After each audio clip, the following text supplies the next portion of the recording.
You can go ahead, Tyann. Okay, we good? Okay, hi everyone. My name is Tyann, and I'm actually the chapter lead for the Dallas-Fort Worth chapter for the Chamber of Commerce. And so today I wanted to bring in a special treat. Thank you so much for making it today. And her name is Lily Dagdag, and she's actually with her partner, who is her twin sister. And so to differentiate the two, Lily is the one in the front, and her sister Patricia is the one in the dark blue shirt. So we don't get them mixed up. And they are the founder and co-founder and coach for Milspouse Momentum. And I'll let them go ahead and elaborate on everything about their what they do, how they help people. And I'll let Lily go ahead and take it away. And I wanted to say thank you for everybody who can make it today. And if you have any questions or anything, please, you can leave it in the chat or, chime in. This is interactive, so everyone can, participate if you'd like. I'm going to go ahead and mute myself. Good morning, everyone, or for everyone who's on the East Coast like us, good afternoon. As Tyann said, I'm Lily. This is my twin sister, Patricia. We've actually been in the sort of military entrepreneur community for a very long time. One of the founders of the Military Spouse Chamber of Commerce, Jamie, has actually been our client for even longer than that. Like, we worked on her website before the chamber even existed, and we kind of helped as well with the chamber website. So we've been, working with everybody within this community for a really long time. So again, I'm Lily. Our company is Milspouse Momentum. We've been entrepreneurs for going on 14 years, I think. We started our first company when my husband was stationed in Korea, and I found the way that many military spouses do, that a normal job just isn't in the cards for you when, you have multiple moves and deployments and trainings. I remember one of the few times I had a job at a call center, and my babysitter said, why can't your husband just get off at 5 o'clock exactly? He can just tell his command it's time to go home. No, he can't. That's absolutely not how anything works. And so it was at that point that I was like, I think we're gonna have to find something else, because this is just is not working, and flexibility within the military is not really there. So I said, okay, I guess it's my turn. I have to figure out a way to make this work. And so my sister at the time had also been working a corporate job that was causing her to have second thoughts about the way she wanted her life to go. And so our first business came about. For the past decade or so, we've really focused on sort of marketing, social media, website design. And it was only during the pandemic that we really started to think about taking a new direction, which is where Milspouse Momentum came from. We wanted to be able to use all of the knowledge that we've sort of picked up through trial and error, a lot of trial and error over the years, and see if we could help military spouses who were also trying to turn their passion into a profitable business, who are trying to create something that they could take with them wherever they go, and something that more often than not doesn't have a ton of startup costs, whether you're doing virtual assistants or website design or graphic design, that sort of thing, where all you need is a computer and, in theory, internet service, and you can bring it, wherever the military moves you. And so today, what we're actually talking about specifically is a business plan. I think when it comes to a lot of things in business, more specifically, the two things we've decided to talk about, which is a business plan and a marketing plan, people will think, I need to do something that's 100 pages. I need to think about funding. I need to think about all these different concepts. And in reality, you have to start with the basics, because if you're missing the basics, nothing else really matters. It's something that we saw a lot in our main business as website designers, where people will come to us and they'll say, I want a website for my business. I'll say, absolutely, great. What will you be doing? And they'll say, I'm not really sure. Well, how will you provide those services? I don't really know. And I said, you have to have those things down first, though, before you have the website.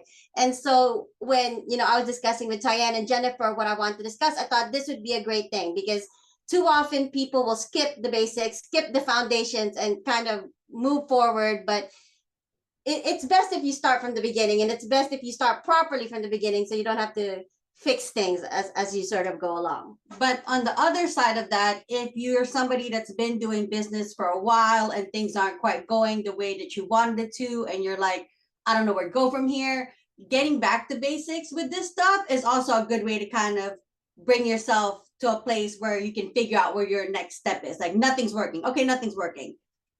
That's fine.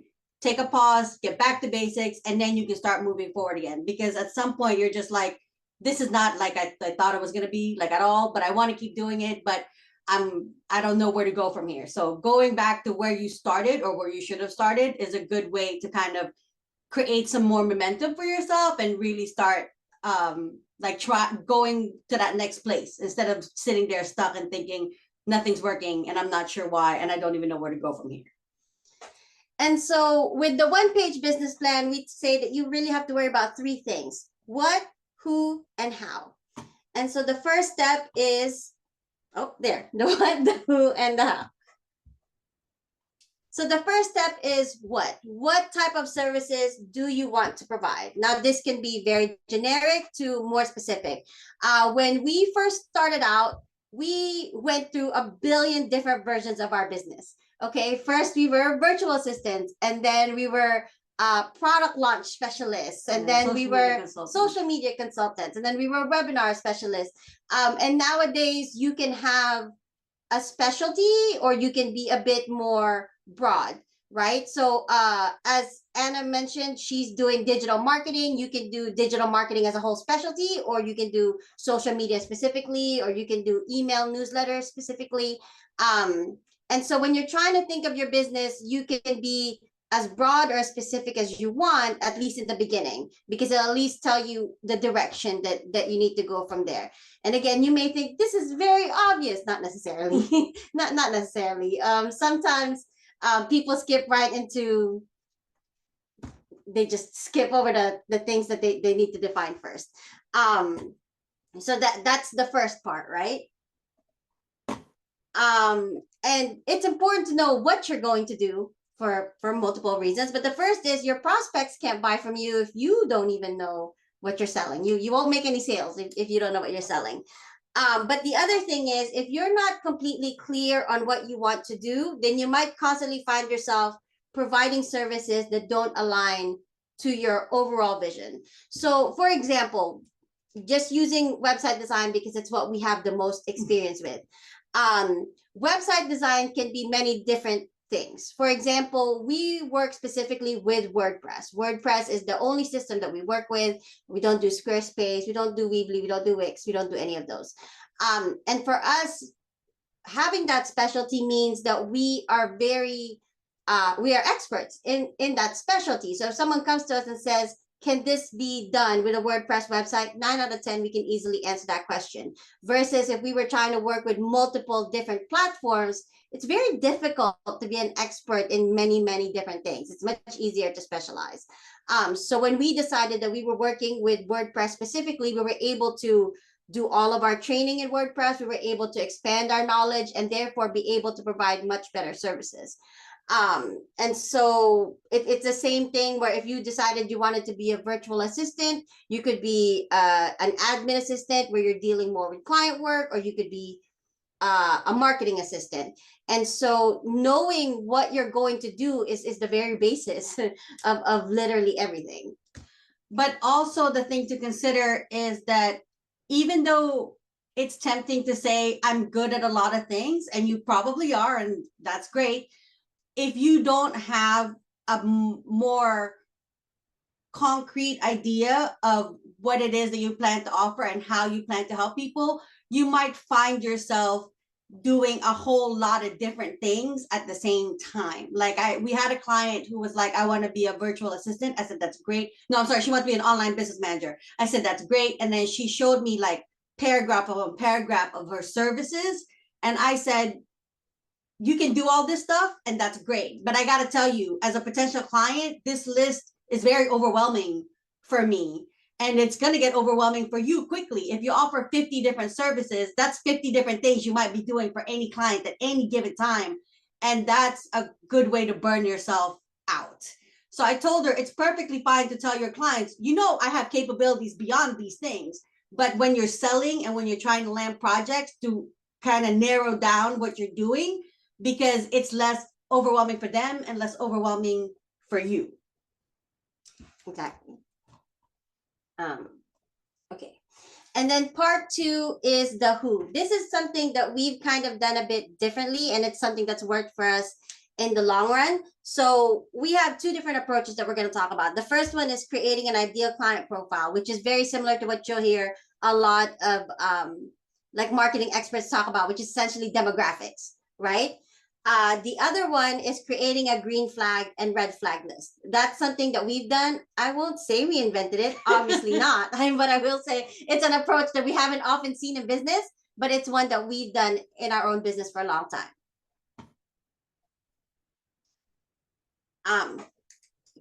Okay. So if you're not sure who you want to work with, then you can always choose an audience and then narrow it down as you go, right? Like there are people that have been in business for a long time and they can lay out exactly for you who is their ideal client, but it takes time to get there, you know? And so knowing who your ideal client is and what they're looking for will help you create products and services that make it easy for them to say yes to the sale.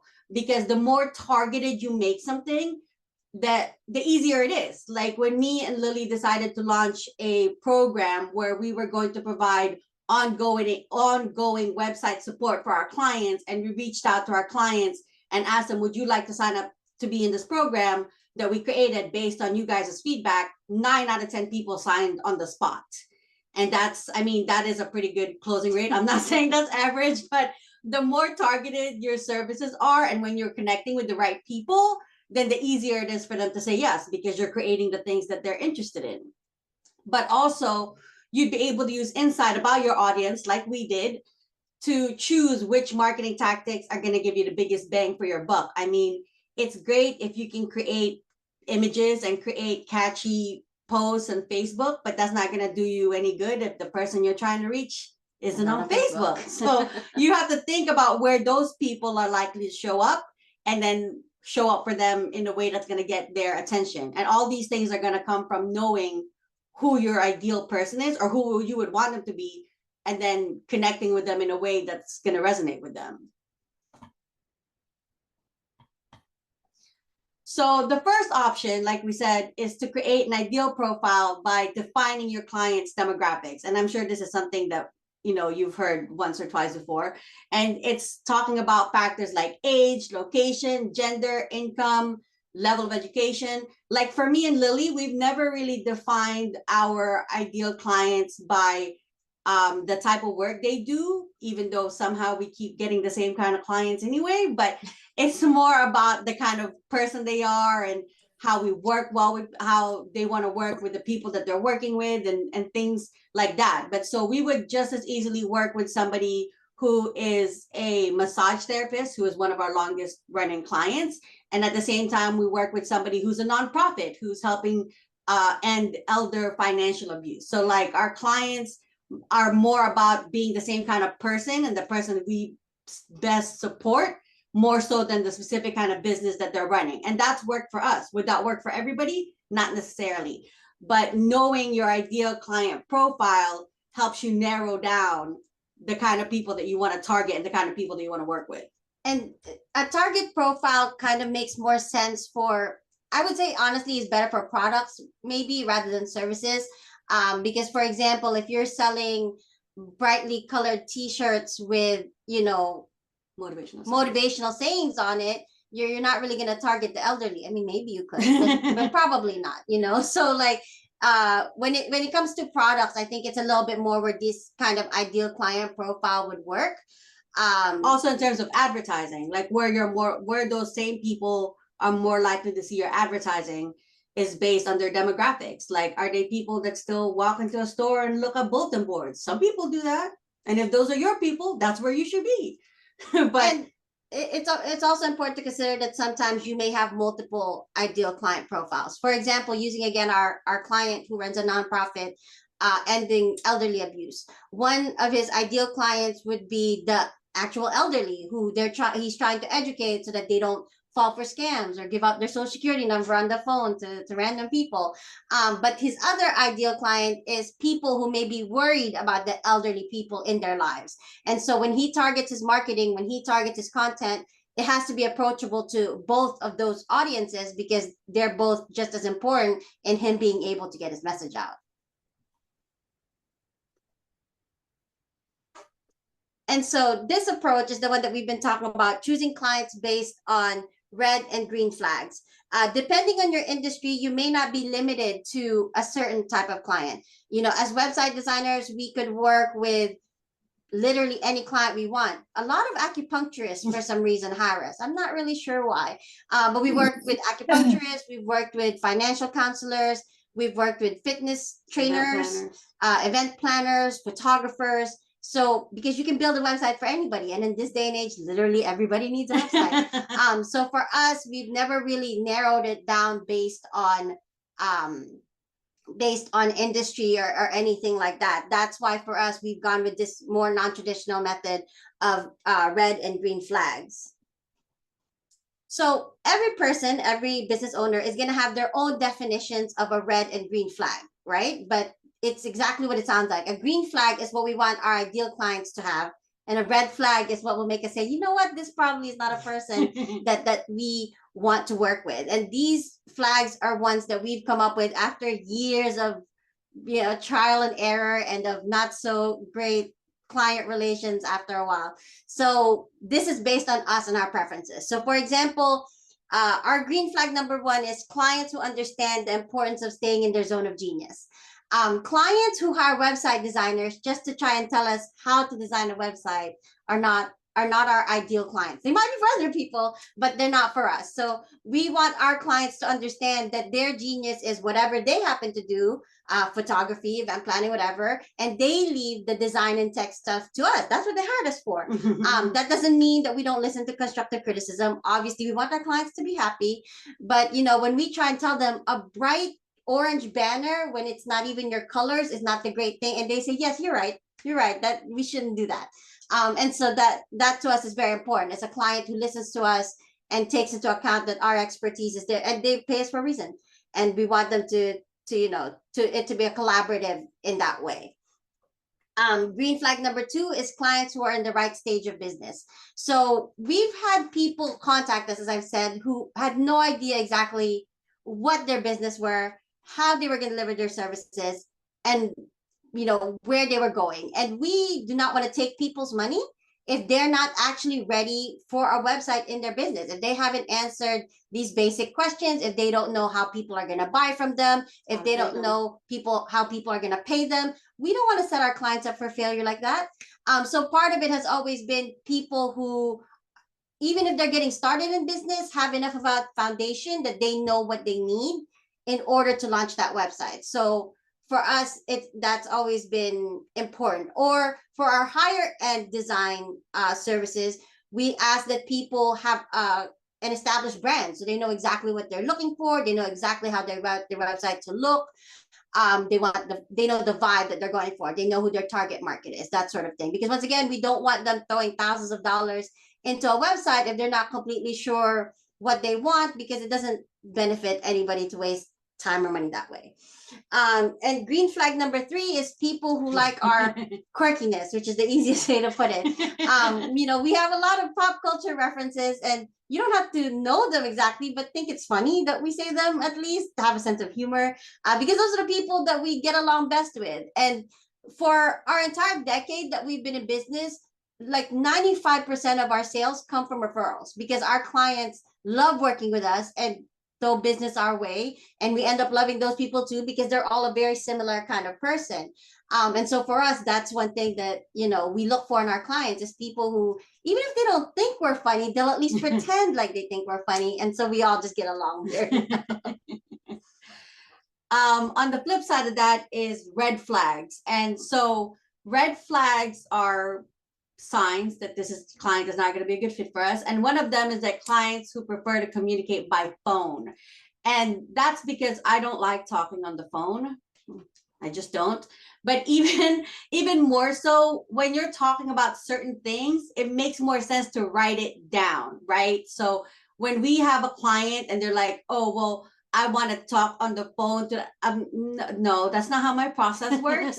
And, you know, sometimes a paper trail is just better. So like if you have a concern about your website, show it to me, to email it to me. And if say you're like, I want this, but you can't describe it to me, why don't you go online and Google it, screenshot something, because then maybe I can see what you're talking about, because as you're explaining it to me right now, I'm having a hard time visualizing. But so if you send me the picture or the screenshot or whatever, then I would always have that to refer to when I'm working on your project. So clients who are like, well, I like to communicate, I like to be on the phone, and I like to be on the phone a lot.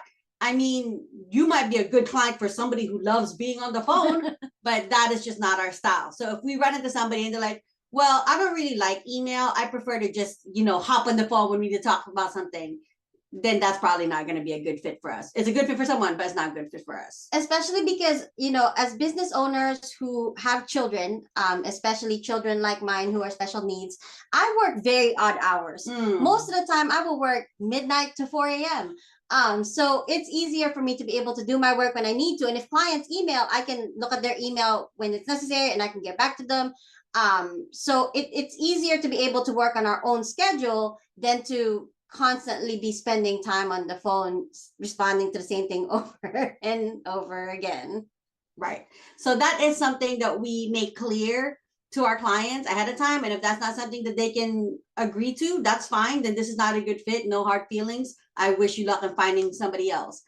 And it actually goes in hand with the red flag number 2, which is clients who don't respect our boundaries. So I think especially as new small businesses, people will often be like, oh, I don't need a contract because I'm just grateful to have clients. I'm like, wrong. You need a contract from day one, so everybody's on the same page about everything. And so everybody's protected. Honestly, contracts protect both parties. It's right. Not just you. Right. And that even as a new business owner, you always have the right to set boundaries with people. Right? How you do it matters. Obviously, you can't just go around like, you have to be respectful about right. it. You have to be respectful about it, but it is always your right to set boundaries with people. So, clients can't call you at 10 o'clock at night and think that you're going to answer them because they want an answer right now. No, my business hours are here and here. If you need someone who's available 24/7, I can almost guarantee you somebody's available for that. That person is not me. Not me.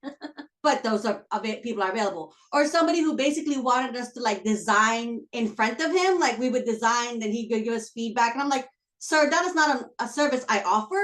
Somebody does. I guarantee you for more than you want to pay, but that is not a service we offer. Okay, this is how our process looks. If that's not a good fit for you, that's fine. Have a nice day. But I just think that especially when you're starting out or when you're scared you won't sign a lot of clients, you start getting to the point where you let people trample all over your boundaries, and then you wonder why you're so burnt out and unhappy. So just know that finding people who respect you and the way that you work, you're always entitled to that.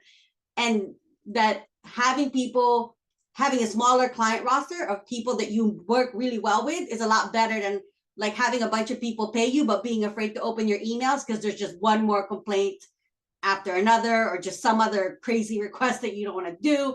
So, clients who don't respect our boundaries, we're just like, no, thank you. Not all money is good money. Have a nice day. And, business owners should understand that you're always entitled to set respectful boundaries. Like, you don't have to be in business a certain amount of time to be able to set your hours or decide what projects you want to take on or decide what kind of work you want to do. That's why you started this business, so you could call the shots. So that's something you're entitled to from day one. And speaking of contracts, one of the biggest reasons that we encourage contracts is because of the concept of scope creep. If you're not familiar with scope creep, and we'll discuss it a little bit more in a little bit, is when your projects start out like this, and then all of a sudden it's like this, but the money stayed like over here. So, they start asking for more and more, and they're like, but I already paid you. Okay, but what you paid me didn't cover any of the stuff. And having a contract will list exactly what came with it. And so when clients try to approach you and try to test your boundaries and say, hey, can you do this for me? And you say, sure, for extra money, right? Because it was not in the contract. So once again, contracts are very important for both sides, because both sides are protected, especially, we're talking about red flags. Sometimes red flags don't show up immediately. Sometimes a client seems like an ideal client in the beginning, and then things happen. Contracts allow you to end that relationship amicably and preferably without lawyers involved, because you can easily say, this is my termination clause. based on my termination clause, this is what I owe you, this is what you owe me, and then we walk away from each other. And so I'm not sure that everybody has termination clause on their contracts, but they should, because you never know when a project will have to end differently than you originally expected. And so finally, we've reached the how. Knowing what you'll be selling and who you'll be selling to are just part of the puzzle. How will you actually deliver your services? The complexity of this step can vary widely and can be very specialized depending on the type of service that you want to provide. But so we suggest starting with the basics. So, for example, there are questions that you should be answering for every service or product that you want to sell, like what will be included. Be as specific as you can. What is not included, and be as specific as you can. Even if you don't list this on your website, just for you, you should know these things. So when you're discussing it with a potential client, they will know that. For example, you would be surprised how many people think website designers are also copywriters. No, sir. I don't write my own copy. That's not what I do. I hire someone else for that because I understand my limited skills in that department. But people see website and think everything that goes into that, we should be capable of delivering. And I'm like, no. We don't do any of those things. We hire pros for that. And it's the same thing with if you wanted to do social media content. People be like, oh, I'll do your Facebook post for you. What does that mean? Are you gonna create the image? Are you gonna source me some content? Are you gonna post it? What of these things are you gonna interact with the people or create a post? Like there's so many things that go into managing a social media account, and you can include what you do or don't want to do. That's fine. But you need to make sure that you know what you want to bring to the table, because there are clients that will be like, well, I thought it said this. And since you didn't say it didn't include that, that means it includes it, which is not at all how it works. But that's what you're going to find with people. But it's a lot harder to argue with them if you never actually said specifically what is or is not included. Yeah, exactly. So being clear about what you do and don't do is a good place to start. What is the timeline for delivery? We deliver websites in as little as 48 hours. Some people, but our longest projects are more like a month. Other people take 6, 8, 12 weeks. I'm not sure what that involves. It's not my process, so I couldn't tell you. But the point is, timelines vary based on who you're working with. So you need to be clear on what your timeline is for whatever it is that you're providing, because that matters. Also, you don't want to find yourself with a bunch of projects starting at the same time because you didn't stagger them, because you had no idea how long they take. And now all of a sudden you have all these angry clients who are asking you, where's my stuff? Why isn't it done? So timing is important for both you and for your clients. How much will it cost you to produce or deliver your product or service? Because if it's going to cost you more than you're going to make from it, you have to ask yourself if that makes any sense. Although if it's temporary, then that's fine. Like if in the beginning you charge a little bit less and then later you can charge more, that's fine. But I've never understood business models who are like, we're still not making any money. And it's like 10 years in. And I'm like, are you ever going to make any money? Were you ever supposed to make any money? Like DoorDash. I don't understand. You guys still aren't making any money? What is the point? Sorry, I digress. That's just always bothered me. But the last thing is obviously, how much will you charge? And one thing that's important too, it's sort of similar to the whole what will be included, what's not. Once again, using the website design as an example. So when we design websites, 9 out of 10, what's included is our services. That's it. So if they need hosting, if they need a domain name, if they need a theme, they're likely gonna have to pay for all of that. And we are upfront with that with them, because if we tell them, okay, pay us $3,000, and then tomorrow we're like, okay, but we need another $500 for all this stuff, they'll say, why? Because we didn't educate them on that. And educating them on that sort of thing is your responsibility to your client. But if you don't know those things, then you definitely can't tell them. So it's very important to think of not just what costs your services will cost your clients, but if there's any adjacent things, any sort of complementary things that your client will have to worry about in order to use your service or product properly. Right. Then those are the kind of things that, again, you need to consider when you're coming up with the cost. Or, you know, you could also decide to build those things into your cost, so your clients don't have to worry about it. But then, again, account for the fact that your cost should probably be higher if you're going to include these things to make things more convenient for your client. It's sort of like the whole thing with shipping, right? Where Amazon says, your product's only $30, but shipping is an additional 30. And people will be like, I don't want to pay $30 for shipping, but you turn around and sell the same product for $60 with free shipping. And people are like, that's great, free shipping. So it's all a psychological game, honestly, and one that you kind of have to figure out as you go along. Because some people will want that free shipping, but some people will be like, I don't want to pay $60 for a product. So it really just depends on your target market, but it's definitely something that needs to be accounted for. You need to know these costs in order to be able to account for them in your business, but also to be able to explain it properly to your clients. But that doesn't mean you should be justifying your prices. That's a whole nother discussion we will have at some point in time. Competing on price is wrong. I'll just say that much for now. Okay, so we've already discussed this one a little bit. Yeah, so that's basically what we wanted to talk about. You know, focus on the basics. Don't overcomplicate things, because if you don't start with the basics, you can't get to the more important part, which is kind of what we're going to do with the next one, which is, you know, the basics of coming up with a marketing plan, so that you can create something that works for you and just kind of tweak and, you know, edit as you go along. But that's next month. So if you want to know more about that, you're gonna have to come back. But if anybody has any questions about anything we've talked about, I'll be happy to, me and my sister will be happy to address it. I don't know if, like, you guys want to type or raise your hand, whatever's easiest.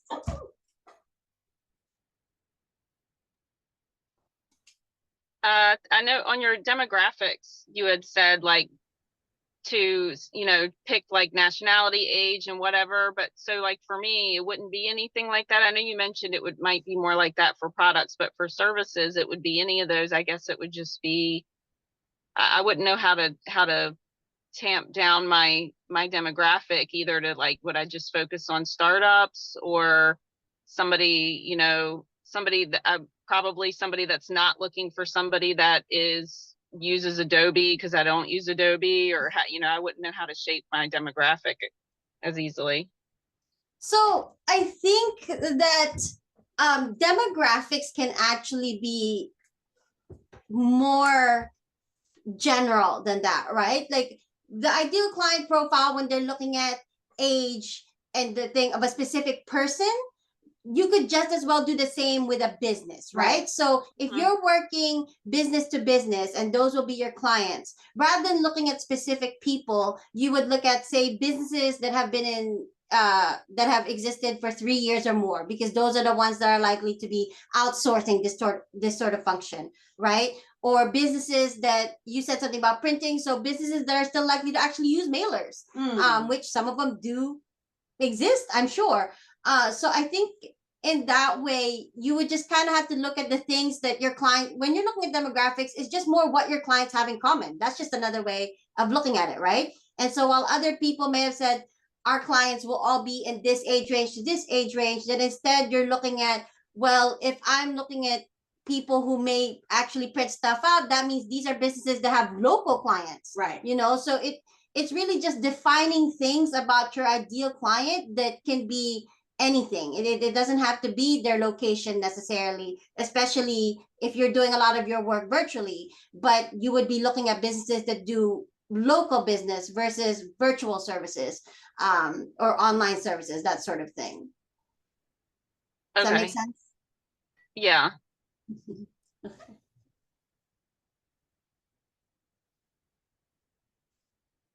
I feel like Anna wants to ask another question, but she's trying to figure out how to ask the follow-up question. You know me. Yeah, I mean, I was considering the difference between the demographic and then the red flag and the green flag, which I really like how you worded that, to say, hey, it's okay to have red flags and green flags. It so is.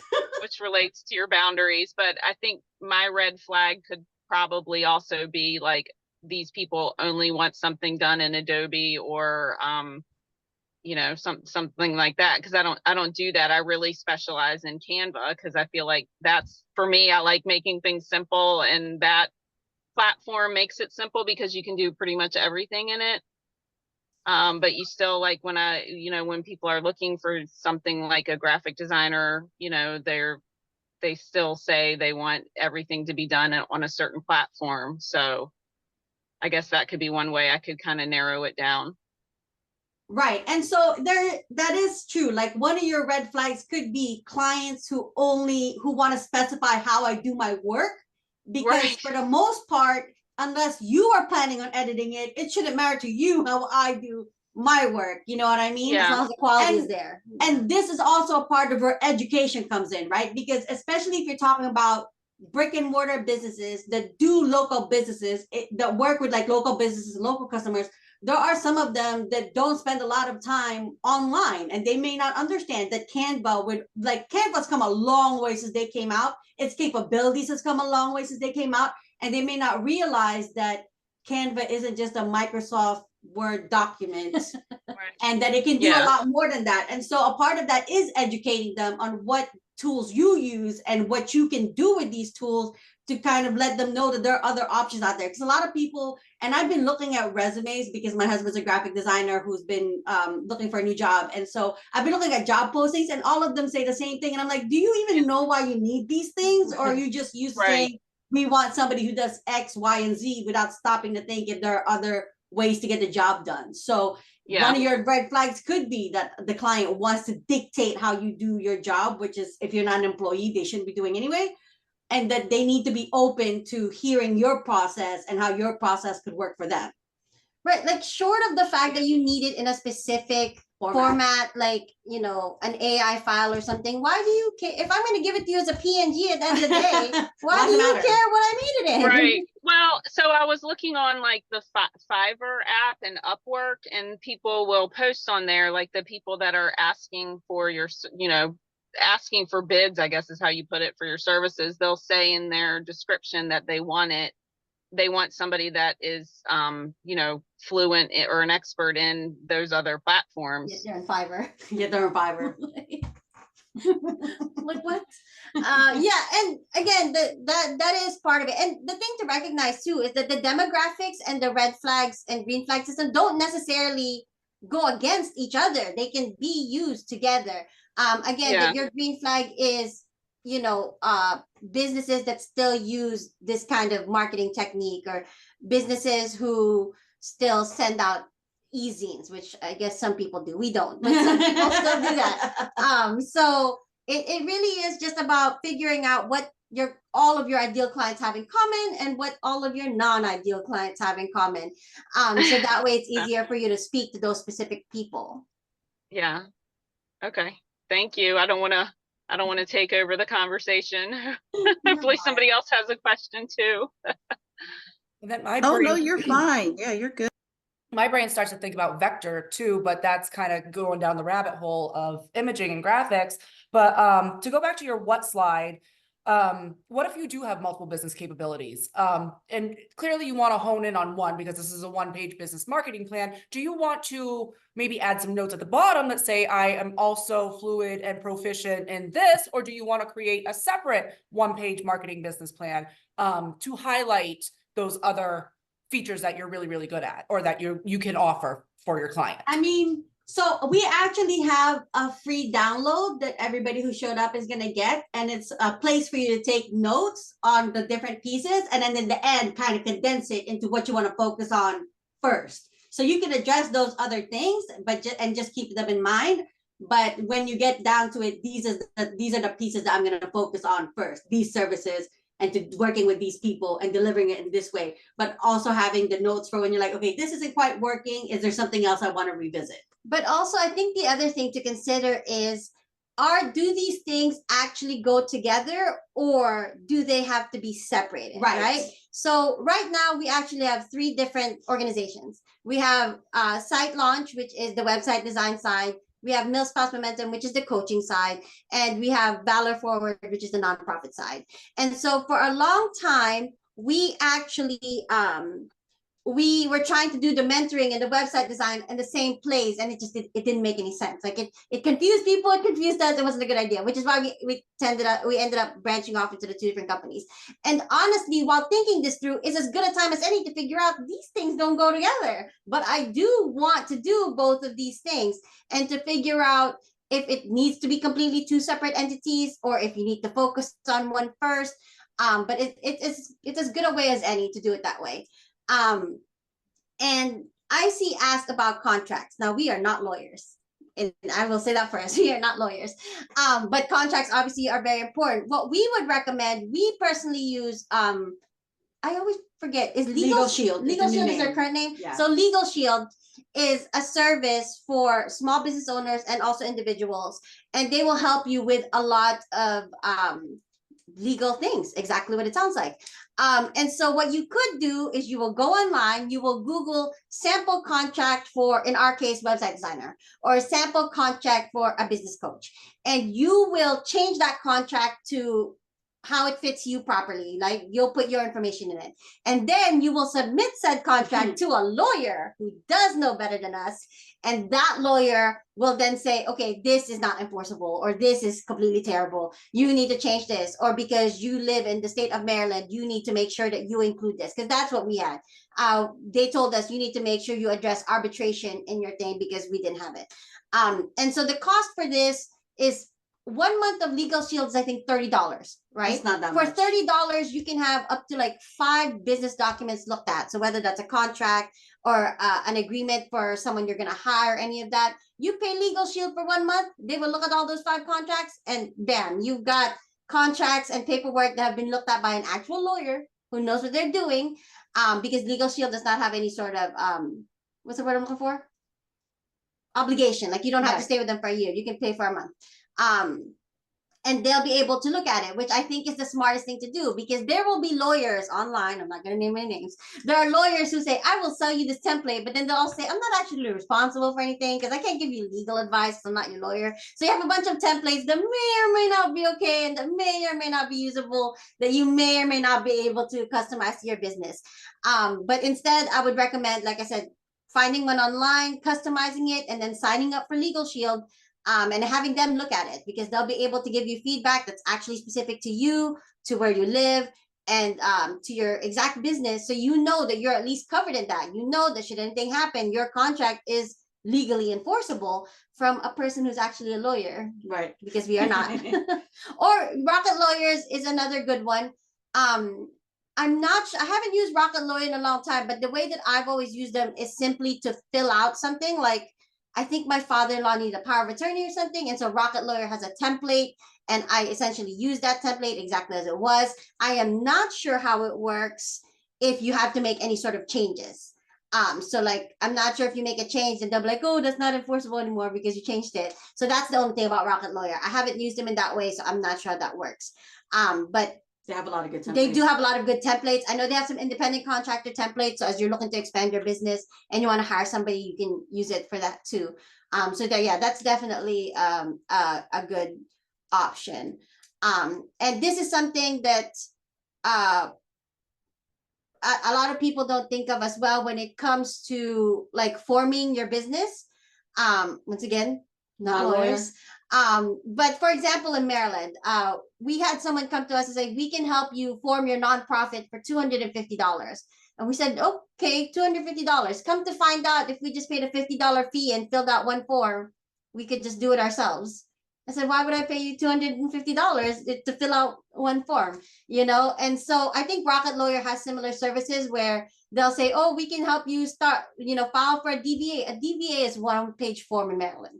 Okay, so sometimes you see if you can figure it out on your own without having to pay people. But when you can't figure it out on your own, then things like Rocket Lawyer or LegalZoom is another one that I think provides similar services. Definitely check those out if you'd rather not deal with, Legal Shield. Those are also very good ones, especially as you're starting out. Your contracts don't need to be super complicated. You need to say, this is who I am, this is who you are, and this is what you're paying for. And please don't call me at 12 a.m. or I'm not gonna answer the phone. Like that's it. Like you really just need to have the basic things to protect yourself and to protect your client. Although, like I said, for me, termination is definitely important. You should say, in what circumstances can this contract be terminated? How will this contract be terminated? And what will we owe each other in that situation? If the contract should get terminated. Those are definitely the most important things, because we've had to learn that the hard way. We've had to learn that the hard way. And then we'll go back and we'll say, we thought our contract said this. It didn't. It didn't. And so we just have to kind of, face the consequences and change our contract for next time. spending $30 up front is nothing compared to the long haul down the road. And like you said, if they offer up to that particular service offers up to like 5 different reviews by an actual someone who's Especially gone because through this. hiring a lawyer otherwise is a lot more than $30, people. A lot So more. much more than $30. Oh yeah, just to even get the retainer for them. And one thing I've seen that I got burned by from my first rental when I rented a property when I was 17, 18 years old was in his contract, my landlord, he had reasonable time listed. He could enter my property that I'm renting from him at a reasonable time. What is reasonable? Right. So wording and that type of verbiage, it goes a long way. So now anytime I see reasonable or whatever, something similar to that, I'm like, we need this hard. Right. I need more specific. Right. Here. More What is specific. reasonable? 30 minutes, 2 days, 2 Right. weeks? Right. What is that? And on a similar thing, when you tell people that you need them to sign a contract and they start to get sketchy, that's a red flag right there. Like, it's one thing if you're like, I don't want to read it, sign anything without reading. Go, take your time. Here's the paper. You read it. If you have any questions, you ask me. I'm here to answer them. But I don't do business without a contract. So when you sit here and tell me you don't think we need one, then this isn't going to be a good fit, right? Because unless you can point out something in this specific contract that is like shady in and of itself, this is protecting the both of us. So if that doesn't appeal to you, then this isn't going to be a good relationship. And another thing that we've definitely learned the hard way as far as contracts, we make our contracts as strict as possible. So we tell people, if you don't respond to us in 7 days, we have the right to pause your project. And if you don't respond to us within 7 days after that, we have the right to cancel your project. Do we actually do that? No. But it's much easier to give people grace after the contract has been signed. So if a person comes and says, my daughter is sick, I can't do my website right now, we say, come back whenever you can, and they'll be fine. And that's fine because our contract is still in the favor of if we want to be stricter, we could, right? But we can absolutely be lenient because people are people and stuff happens, right? But it's much easier to make it more lenient than to backtrack and suddenly say, hey, you owe me more money for things that we didn't discuss because it wasn't in your contract. So it's definitely, no one's ever mad if you say, I'm going to charge you a fee in the contract and you don't charge them. Right. No one ever gets mad about that. Okay. So it's kind of like when Amazon says your stuff will get there in 7 days and it gets there in 3. You're not going to get mad at them when it got there in 3 days. And so it's just easier to say stricter boundaries that we can always change later. Than to leave our contract vague and then everybody suffers for it in the end. Right. So we've all seen, the terrible things to come out of, and I love how you say red flag, green flag. I told my husband, because we were in business together, not our client, not our customer. So yours is a little bit more like poignant than me saying that that's not our customer because they didn't want to adhere to our policies. And my husband would get upset. He's wanting to change the policy because he wants that customer. Right. They're not our customer. Like, it's like when you go and get your nails done and like, all of a sudden they're like shaming you all over Facebook and social medias because you did their nails wrong or their hair wrong. That's not your customer, babe. That is not your customer. It's so hard when you're starting or growing a business to say no. Right. But it is an option. It is so difficult. It is always an option. It is so difficult, but it's always an option. Yes. Yep. Yeah. And what I was saying earlier about not competing on price, the people who will nickel and dime you are always the worst clients. I can tell you that immediately. Like the people who are always asking for discounts will turn out to be the worst clients. Almost without exception, almost.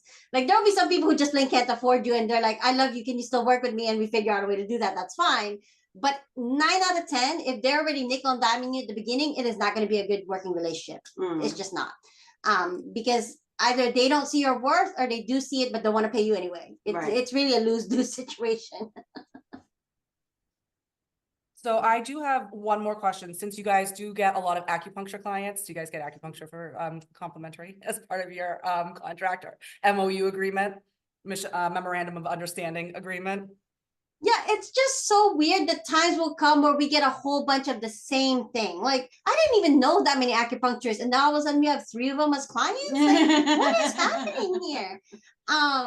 Yeah, so it's weird. I don't know why. It's just they come in bunches. Or like we had a bunch of massage therapists in a while as clients. I don't know how that works out, but that's always how it happens.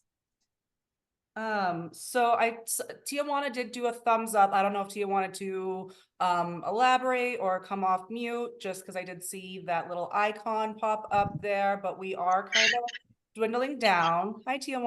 No, hi. I just want to say great information. Enjoying the session. Everything is absolutely correct. I've been doing that with my businesses, and contracts are very important. Some people think it's tedious, but it's like you said, protect both the client and the owner. I'm losing you. I don't know if I'm the only one. Yeah. Coming in and out. I've been doing that, and this is awesome information. Thank you so much. I got very good information at the end. Yeah. Well, we were, I'm very glad that Tyann and Jennifer invited me to do this. Always happy to share the years of trial and error that we've learned to try and hopefully save you some time and effort. So I've shared a link in the chat to the download link, so you can download the one-page business plan. I think I'll actually also add in the PDF that I was sharing, so you can also get that information. No emails necessary. You don't have to give me anything. You can just download it for free. But I mean, if you end up liking the information, then absolutely, you can follow us on Facebook and on LinkedIn, which I will also add those links to that page because they're not up right now. But I appreciate everybody for joining, and I really hope that, you guys got some useful information out of it. For everyone that did register for today, I'm going to keep the same link for next month as well.